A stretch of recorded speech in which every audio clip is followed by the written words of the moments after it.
Ну что, можно начать снимать? Ты уже снимаешь? Уже прям запись идет?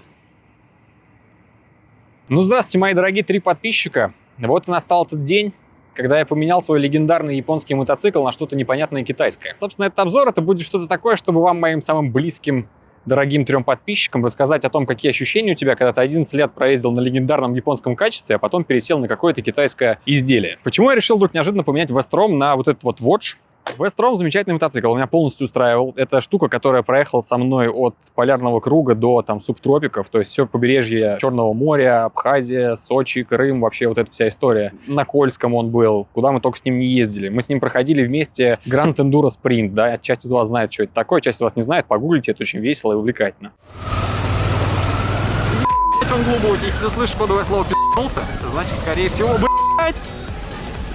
скорее всего, на какой-нибудь камень прилетел. Единственное, что меня немножечко беспокоило, то, что ему в этом году исполнилось 11 лет, и пробег у него 94 тысячи километров. Никаких вопросов у нового владельца не возникло. В сервисе сказали, что мотоцикл вообще в уникальном каком-то состоянии. То, что у него там половина запчастей все родные, в двигатель толком не лазили, двигатель работает как часики. В общем, замечательно, великолепно. Но как бы зимой, так или иначе, мне пришлось бы лезть в двигатель, на всякий случай превентивно менять там цепь ГРМ, смотреть клапана, все остальное. Наверняка там уже заканчивались какие-то подшипники. Прогрессия, как мы выяснили во время продажи, тоже кончилась, но я на этом прекрасно ездил, на это не жаловался. Но, в общем, с другой стороны, я зачем-то случайно заехал на тест-драйв вот этого замечательного мотоцикла. Мне показалось, что это очень весело и интересно. Мой дорогой друг Никита сказал мне, что, слушай, ты сидишь на нем так, как будто это прям твой родной мотоцикл, вот ты прям чувствуешь на нем себя в своей тарелке, и действительно, я так себя чувствовал. Соответственно, я подумал, а чё бы нет? Если я вложу в Вестром зимой во время ТО там 100-150 тысяч дополнительно на то, чтобы каких-то запчастей докупить, какие-то работы сделать, можно вложить чуть больше, чем 100-150 тысяч, купить этот мотоцикл, но он будет, по крайней мере, новым. Кроме того, подогревал мой интерес к Воджу. Мой замечательный директор, интерес слова стоит вырезать или нет. В общем, Саня, здорово. Который сказал, что вообще пушка-гонка, надо брать. И очень удачно взял этот мотоцикл, еще там с небольшими махинациями. Вышел он дешевле, чем 1 000 000 рублей без кофров. Раньше стоил 1 100 000 с чем-то. Прямо в тот день, когда я его стал покупать, решил купить, вернее, у него ценник упал на 100 тысяч, что для меня было прямо волшебно. Сейчас, в итоге, при определенных махинациях с рассрочкой можно взять где-то за 950 его. Я думаю, что это нормальные деньги за этот мотоцикл. Скажем так, за то количество мотоцикла, которое ты получаешь за эти деньги. В общем, если коротко сказать, почему был продан Вестром, наверное, потому что скорее больше хотелось чего-то нового, более мощного. В остальном Вестром великолепный мотоцикл, Сузуки навсегда в сердечке и как бы вот. На всякий случай скажу, что этот обзор, еще раз, он не будет каким-то супер шикарным с точки зрения того, что я расскажу о всех его характеристиках. Я обязательно что-нибудь забуду. Я обязательно где-то не ездил, что-то не делал. И вы, конечно же, в комментах, я надеюсь, напишите, какой я рукожоп, и вообще все не так рассказываю. Это будет просто мое субъективное сравнение замечательного мотоцикла Suzuki Vestrom с вот этим замечательным новым Watch 900.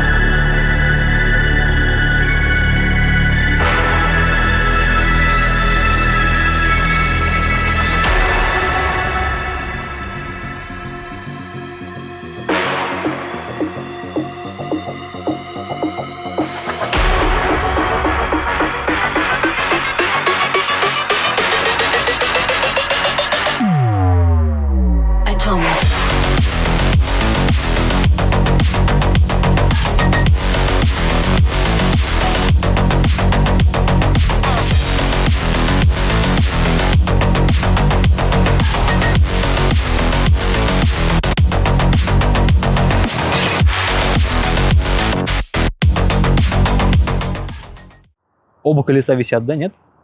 Не оба? Когда ты катаешься на таком турендуро, как Suzuki Vestrom 650, о чем ты думаешь? Надежный, это очень экономичный мотоцикл, он очень комфортный, тихий, мягкий, но в слове турендуро у нас 2 составляющие, да, как мы любим говорить. В Вестроме эндуро очень мало, там больше тур. Там ты садишься на замечательный, великолепный диван, который там, кстати, гораздо лучше, чем здесь. Здесь он жестковат, ребята всякие колхозные штуки пили, чтобы нормально на нем ездить. Здесь как бы это хуже гораздо. Сиденье как мягкое. На Вестроме лучше было или хуже? На Вестроме хуже было? Хрена себе. Но вот видите, у двоек другое мнение касательно сидения. Так вот, на Вестроме очень комфортно ехать куда-то далеко. Ты на него садишься, у тебя ветровичок с такой же мухобойкой стоит, ты едешь, тебе не дует, где-то там на крейсере 120-140, у тебя расход 5 литров, и ты такой счастлив, прям вот замечательно, спокойно тебе здесь. На этом мотоцикле хочется ехать веселее. Ну, то есть мотоцикл это такой более злой характер. Если Вестром это такой мягенький диванчик, то здесь прям более-менее злой диванчик. Более злой диванчик для очень выносливых жоп. Я не знаю, как он по дальникам. Самое то снимать обзоры на Тур-Эндуро, когда ни разу не ездил на нем в дальняк. Но все равно Вестром он казался каким-то более мягким, что ли, более комфортным. Этот мотоцикл гораздо более, наверное, зажигательный, чем Вестром с точки зрения его характера. На Вестроме хочется более вальяжно ездить, хотя, опять-таки, я был на нем и на Джимхане, и на трек гонял не один раз. Здесь он как будто бы более злой, более подталкивает тебя на какие-то выкрутасики. Да, не сильно много мощности, хотя там 92 или сколько там, 95 лошадиных сил, и момента примерно столько же. Хороший мотоцикл с точки зрения динамики. Он гораздо веселее Вестром. Касательно шума. Я из тех людей, кто называет себя гетеросексуалом, которые любят тихие выхлопы. Как бы вам странным это ни казалось для мотоциклиста, мне нравится, когда ты едешь, и тебя не слышит полрайона. На Вестроме мне очень нравилось, что ты его заводишь, он действительно тихо работает. А на ходу там действительно можно было на скорости больше 100 км в час с поднятым ветровиком слышать, как у тебя шелестит бензонасос в баке. Здесь есть два нюанса. Первый нюанс — это глушитель. Сейчас я вам поставлю, как он звучит, возможно, будет что-то слышно. Так вот, когда я завожу его в паркинге, у меня весь паркинг слышит, что я его завожу. Он басовитый, он не такой громкий, но и совсем не тихий. Это что-то среднее. Я думаю, что вот это тот стоковый глушитель, который понравится большинству. Просто потому, что у него достаточно такой мягкий басовитый звук.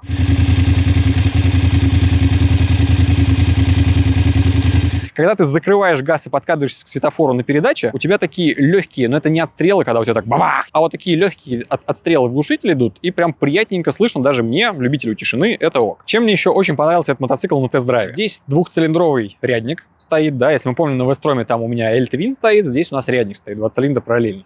У этого мотоцикла просто очень похожа характеристика его поведения на V или L-Twin, что мне очень нравится. Это, ну, вот это вот такое ускорение резкое у тебя, оно твиновская, характерная. На Вестроме мне это дико нравилось. Мне очень нравилось на этом мотоцикле выстреливать с светофоров, потому что он буквально вот на первых порах, когда ты только начинаешь стартовать, он тебя выстреливает. Феррари слева, Антох, дернешь Феррари? Иванов, давай дерни Феррари. До сотки хотя бы. Иванов, нихуя себе! Кто из вас не ездил на V-твинах, попробуйте, покатайтесь немного, это прям пу-пу-пу, супер шикарно. На рядниках такого эффекта нет, мне это не нравится. Здесь двигатель по характеристикам, он немножечко это напоминает, и если брать именно сами кривые характеристик, то что здесь максимальный момент достигается где-то там в районе 6000, а максимальная мощность в районе 8, они очень похожи с Вестромом. Это был просто один из поводов, чтобы съездить на тест-драйв и посмотреть, а так ли он будет. Может быть, это будет такой же Вестром, только чуть порезвее. Ну, собственно, на тест-драйве мне так и показалось, но на самом деле это совсем не так. Со светофоров выстреливать я до сих пор не научился. Ну, до сих пор это целых 2000 пробега. Потому что у тебя первая передача, она как-то очень так странно разгоняется. Я как-то очень плавно стартую, а потом открываешь газ и, в общем, ездишь как типичный спортбайкер, вообще ни о чем. Еще один важный нюанс. Если вы такой отбитый, что любите ездить в дальники с двойкой, то здесь, в отличие от Вестрома, есть гораздо больше запас по мощности, и этого прям достаточно.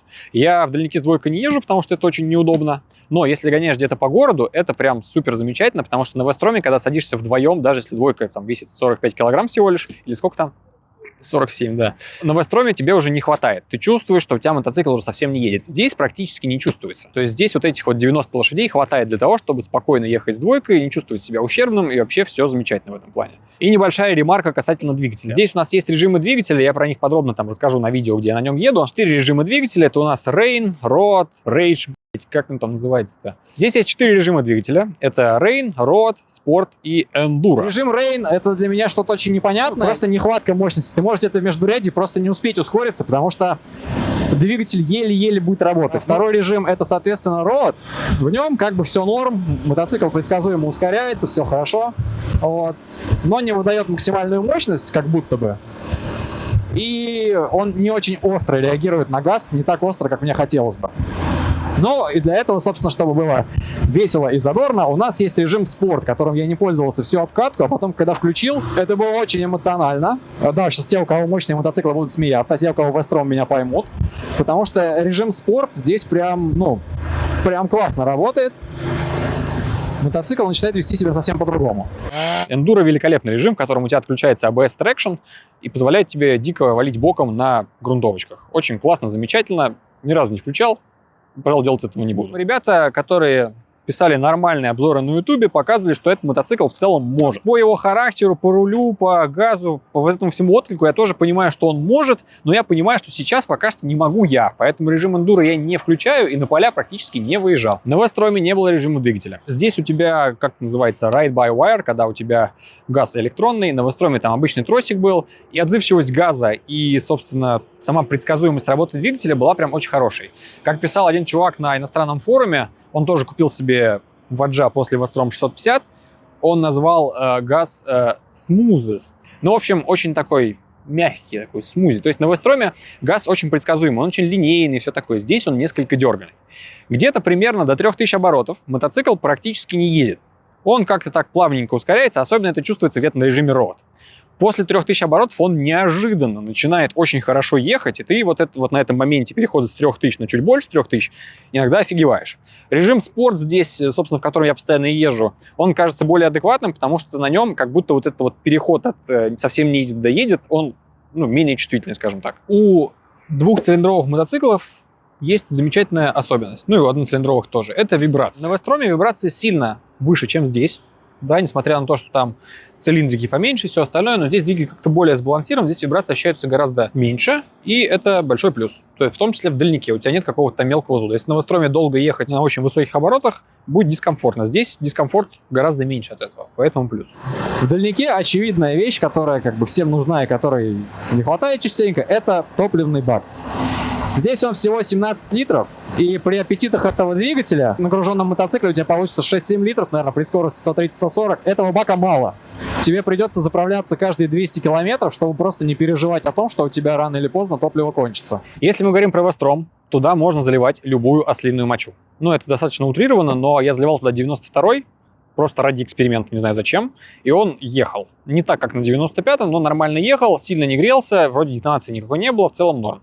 Потому что там степень сжатия где-то в районе там 11. Здесь степень сжатия 13,2, что сопоставимо с степенью сжатия на спортбайках в целом. Да, то есть у тебя тур-эндуро с высокой степенью сжатия. Соответственно, сюда зальешь 92-й бензин, скорее всего, будет очень грустно. У некоторых ребят на заправках, даже при залитом 95-м плохом, выскакивал чек. Это лишний раз подтверждает то, что у нас BMW. Соответственно, я заливаю сюда либо 95-й, либо 98-й, либо 100-й. Некоторые пишут, что не чувствуют никакой разницы. Я чувствую офигительную разницу между 95-м и 100-м. Мотоцикл на 100-м гораздо более приемистый, он гораздо шустрее едет, гораздо тише и приятнее работает мотор. То есть, если у вас много лишних денег, то обязательно купите себе Hayabusa. Обязательно заливайте 100-й. В этом случае мотоцикл будет гораздо приятнее. Ну, короче, как минимум попробуйте это, посмотрите, что у вас получится. Естественно, одна из таких важных вещей — это температура двигателя. И тут Вестром, короче, на голову выше. Там у него шкала уровня температуры состоит из 5 делений. Так вот, у меня всю жизнь она была на 3-м. Вот просто всю жизнь. Чтобы на Вестроме загорелось 4-е деление, я, наверное, единственный раз это видел, когда мы были где-то в Ростове, заезжали на заправку, на улице была температура около плюс 40, и мы просто медленно ехали. Только тогда там дошло до 4-го деления. Мотоцикл не грелся вообще, это просто супер. Когда ребята, например, на спортах в Москве писали: блин, на улице плюс 30, камон, куда выезжать в такую жару? Я на Вестроме просто выезжал, и он не грелся, мне ничего не дуло в ноги, было совершенно комфортно. Здесь у тебя на светофоре, если ты стоишь больше 30 секунд, включается вентилятор, который великолепно дует тебя в правую ногу, и, соответственно, ты начинаешь немножечко прожариваться. Если ты, как настоящий джигит, ездишь только в кроссовках, то тебе будет несколько дискомфортно, потому что у тебя все ноги будут дико гореть. Если ты едешь в длинных высоких ботах, как езжу я, тебе нормально. Сапоги у тебя нагреваются, боты нагреваются, но как бы это все терпимо. Но, короче, по температуре он сильно проигрывает Вестрому, это как бы его приличный минус. Надо отдать должное, вот сейчас чуть-чуть буквально проезжаешь, ты температура тут же падает, вот она до 2 делений упала, и абсолютно комфортно, никаких проблем нету. Чего еще не хватало легендарному Suzuki Vestrom? На Suzuki Vestrom не было тормозов. По сравнению с Вестромом абсолютно любые тормоза даже на моем велосипеде будут казаться шикарными. Но здесь они, кстати, на самом деле очень хорошие. Это брэмбовские тормоза. Когда я брал его на тест-драйв, я был просто в шоке, потому что я приехал на тест-драйв на Вестроме. И когда попробовал на этом выжать в пол тормоза, я, конечно, был несколько, как бы это мягче сказать, несколько удивлен. Если сравнивать тормоза с Вестромом, здесь тормоза хотя бы есть. Причем есть они неплохие. На Вестроме тормозов вообще нет. Я забыл рассказать про резину. Великолепная резина, которая здесь стоит, это Pirelli Scorpion. Совершенно замечательно держит на асфальте. Это видно вот по этим небольшим таким зарубам, которые мы сделали на лидере и на ферсановке. Не страшно наклонять, до подножия кладется прям уверенно. Все круто, трекшн, если что, мешает тебе ускоряться, что прекрасно. Если ты очень отбит, ты можешь включить режим эндуро, трекшн выключится, ты летишь в кусты куда-нибудь. Я не такой. В общем, резина хорошая, ее хватает. Единственное, мне ребята сказали то, что будут проблемы с размерностью, потому что заднее колесо здесь 17, переднее 21. Соответственно, такое сочетание резины, оно достаточно редкое. И говорят, что типа выбор очень небольшой. Например, на Вестроме я ездил на обычном Pilot Road, это прям шикарно было, потому что если ты сильно там не эндуришь, то это классно, ее хватает надолго, она держак прям великолепно дает, все здорово. Сюда, скорее всего, Road я точно не поставлю, вот, но из резины двойного назначения Скорпион классно держит. Опять-таки, у тебя из коробки стоит очень хорошая резина. Еще один немаловажный элемент Tour Enduro — это подвеска. Сравниваем с Вестромом. Здесь гораздо более длинноходные подвески, собственно, в отличие от Вестрома. Да, Вестром у нас более паркетник, это более эндуро. Но есть нюансы. Почему-то хитрые китайские инженеры вот эту вот вилку-перевертыш разместили таким образом, что у тебя вся грязь, которая летит спереди, вот здесь вот у тебя перо защищено, а вот здесь вот не защищено. И вся внутренняя часть зеркала на пере у тебя просто прекрасно полируется грязью. Ребята на Озоне продают уже какие-то пластиковые штуки, которые можно сюда вот приколхозить, у тебя будет перо полностью защищено. Мне ставить лень, поэтому я просто поменяю перья когда-нибудь. Подвеска на самом деле замечательная. Полные регулировки, это каябовская подвеска, все прекрасно, сжатие, отбой, там все, короче, хорошо регулируется.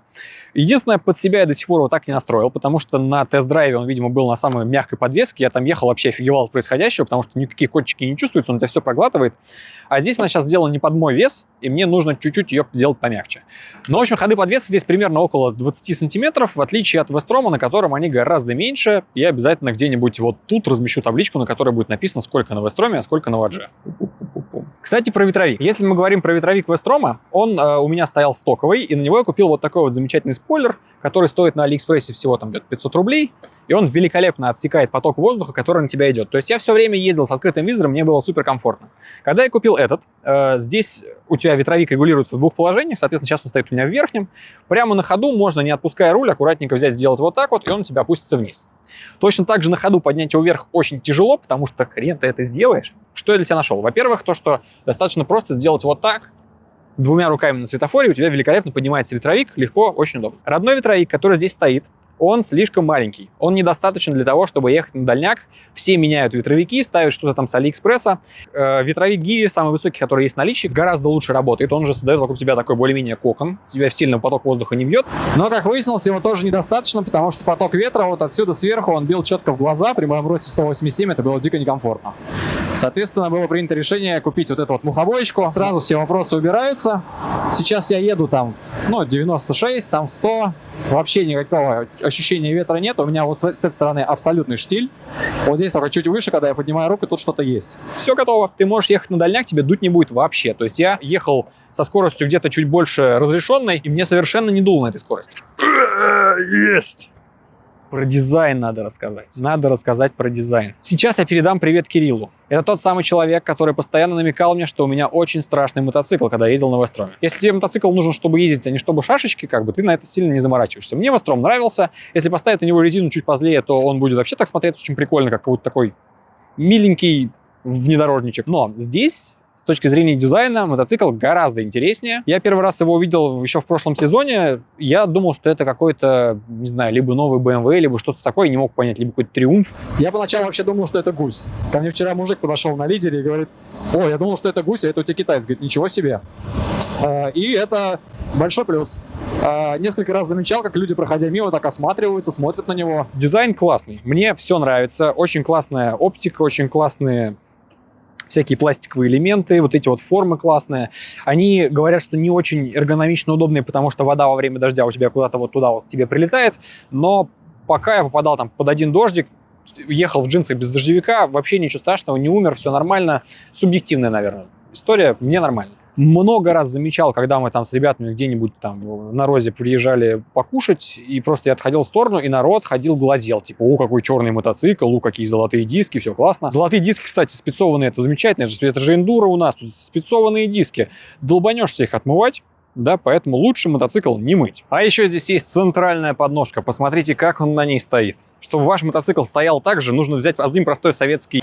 Чем еще подкупает Watch? Когда ты покупаешь байк, особенно тур-эндуру какую-то, тебе, ну, естественно, нужно под себя его как-то допиливать. Где-то ставить какое-то заниженное сиденье, если ты невысокого роста, где-то ставить более высокий ветровик, если ты высокого роста, покупать какую-то кофровую систему, где-то какие-то дополнительные прикуриватели ставить, крепежи для чего-то еще.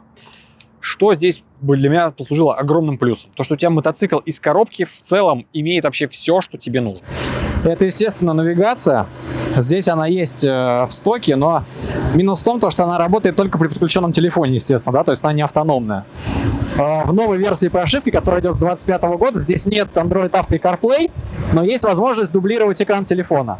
То есть у тебя сюда дублируется полностью экран телефона, и можешь хоть киношки уводить, хоть ютубчик и смотреть каких-нибудь малопопулярных блогеров. Все заряднички, вот они просто стоят. Один у тебя с одной стороны 2 USB, там Type-C обычный, с другой стороны у тебя стоит вот здесь вот просто прикуриватель, чтобы какой-нибудь насос включать или вроде того. Здесь подогрев сидений, подогрев ручек руля, все это трехрежимное. Греет очень хорошо, тестировал, прям великолепно, прекрасно. С навигацией проблем нет, поставил, едешь как бы суперски. Особенно включил круиз, вообще можно расслабляться. Есть замечательный видеорегистратор. Забавная фича просто, но как бы она есть, это факт. Из опций безопасности здесь за каким-то чертом есть контроль слепых зон. Я не знаю, будет ли он сейчас работать у меня. Ну-ка, что надо, тормозиться? Да, треугольничек засветился, потому что там сзади едет таксист. Не знаю, зачем на мотоцикле контроль слепых зон, но это на многих китайцах есть.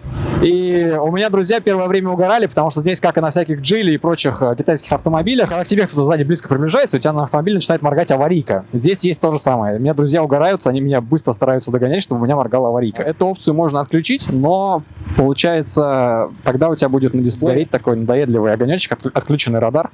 На мотоцикле есть двухсторонний квикшифтер. Поначалу не понимал зачем, сейчас как-то уже подпривык к нему, прикольно. Работает нормально, но чтобы квикшифтер работал нормально, нужно ехать прям бодренько, то есть нужно его крутить. Если ты будешь пытаться пользоваться квикшифтером на каких-то, ну, маленьких скоростях, на низком каком-то ускорении, то он будет дергать. Первые 3 передачи он переключается очень дерганно.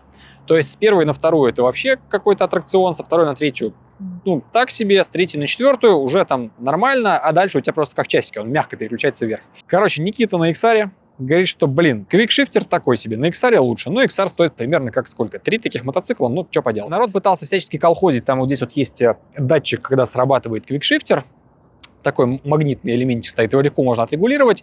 Я пробовал, толку нет. Лайфхаки. Во-первых, привыкаешь. Во-вторых, первые пару передач все-таки щелкаешь со сцеплением. В-третьих, нужно ехать динамичнее. Если ты едешь динамично, прям ускоряешь, собственно, квик и нужен для того, чтобы переключаться, когда тебе прям нужно прям сейчас переключиться. С динамичным ускорением квик работает классно. То есть где-то после третьей передачи у тебя прям очень четко отщелкивает, но нужно крутиться где-то там до 7, наверное, 8 тысяч, и он прям очень хорошо работает. В общем, мотоцикл из коробки готов сразу ко всем приключениям, это очень удобно. Кстати, реально дождь пошел. Но я думаю, что он недолго будет идти. Только помыл мотоцикл. Да, кстати, не сказал про минус. Что-то все рассказываю, классный мотоцикл, нужно сказать про минусы. Здесь есть некие проблемы касательно, например, его большого веса. Так или иначе, ты где-нибудь падаешь, как бы хорошо ты не ездил. И когда ты на загруженной тур-эндуре, когда у тебя вот здесь вот кофр, тут палатка, здесь вот у тебя еще куча шмоток висит, и когда она падает, то у тебя единственный вариант, чтобы ее поднять, в случае Вестрома, это позвать Рому. Короче, когда ты зовешь Рому, Рома просто подходит и поднимает Вестром, потому что сам ты его хрен поднимешь. Тебе придется снимать сумки, все это делать. Здесь у тебя Рому позвать не получится, потому что у него снаряженная масса где-то 245 кило. Добавляем сюда сумочки и получаем почти под 3 центнера просто мотоцикл. Понимаете, это как бы достаточно грустная история. Второй минус – это двигатель, его наличие здесь. Это его шумность. Если сравнивать его с Ducati, где там у тебя сухое сцепление, вот это вот шелест сухого сцепления слышно за километр, здесь слышно за километр, как у тебя работают все шестерни в нем. Когда ты его заводишь, там реально звук какого-то ведра с болтами.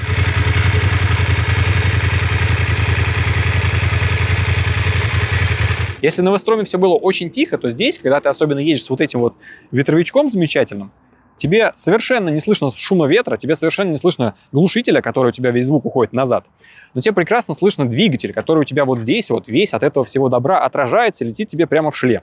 В общем, это достаточно громко и достаточно раздражает, поэтому на дальниках это будет большой минус. Особенно, если ты такой большой любитель тишины, как я. Была история с датчиком заднего тормоза, который после дождя заливало, он отваливался, после этого у тебя перестал работать круиз, потому что мотоцикл думал, что ты едешь с задним тормозом, соответственно, круиз не включался. Я пока попадал буквально под пару дождей, у меня была уже куча моек, как вы понимаете, нужно же содержать мотоцикл в приличном виде, поэтому куча моек у меня была. Все нормально, круиз работает, датчик пока не отвалился, но пробег всего лишь 2000, поэтому рано судить. Откручиваются болты. На первых версиях, которые были в 24 начале 25 года, это вообще была болезнь, потому что там то ли дилеры подзабивали, то ли на сборке в Китае подзабивали. Так вот, у нас все равно народ умудрялся терять болты с передних суппортов, какие-то крепления двигателя выкручивались от вибрации, все остальное. Здесь у меня жалоб нет до сих пор, пока вроде как ничего не открутилось, ну, либо я пока не заметил, что у меня могло открутиться. Я периодически посматриваю на суппорта, на какие-то болезненные места. Все на месте, пока все ок. Вроде как это пофиксили. Из основных болячек все. Не, серьезно, как бы никаких болячек здесь пока не вскрылось серьезных. То есть вот истории были про датчик заднего тормоза, истории были про выкручивающиеся болты. Сходу вообще не могу вспомнить, что пацаны еще писали в чате про то, что там были какие-то проблемы. Сейчас тряпочку возьму, пока на паузу поставь. Короче, рассказал как смог. Надеюсь, что вы теперь поймете, почему я это сделал и как я продал свою чудесную японскую технику, поменяв ее на эту нечудесную китайскую. Будем надеяться, что впереди только замечательные наши поездки, а вы, мои замечательные 3 подписчика, оставайтесь со мной и скоро увидимся.